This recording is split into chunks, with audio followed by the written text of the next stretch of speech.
seni sevebe qo'lda, yurakda bir so'z bor. Sening izing so'nmaydi, eshikdan kirib kelar bir qarash, bir kulgu, hammasi qayta yonar. Aytsam ham yetmaydi, ko'zlarim gap yarar, senga tomon oqar bu ko'ngil daryo. Ko'ngil daryo, ko'ngil daryo, senga oqib boradi. Ko'ngil daryo, ko'ngil daryo, seni yana so'raydi.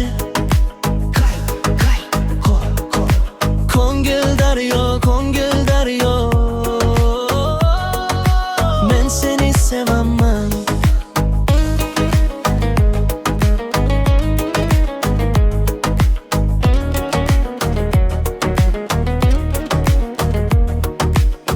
Ko'chachang bog' sokin, sen yo'q joy og'iroq. Deraza otiq qolgan, havo ham seni izlar.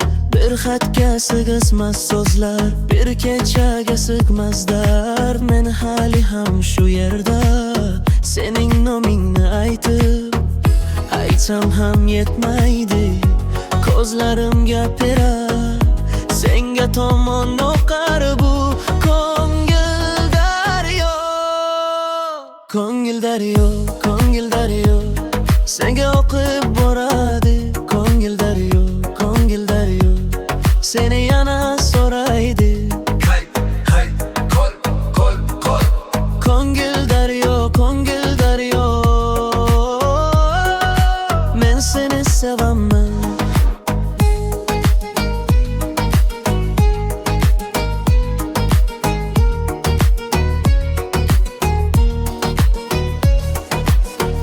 Agar shamol yo'l topsa, senga yetib borar. Mening jim qo'shig'im seni bir bor topar.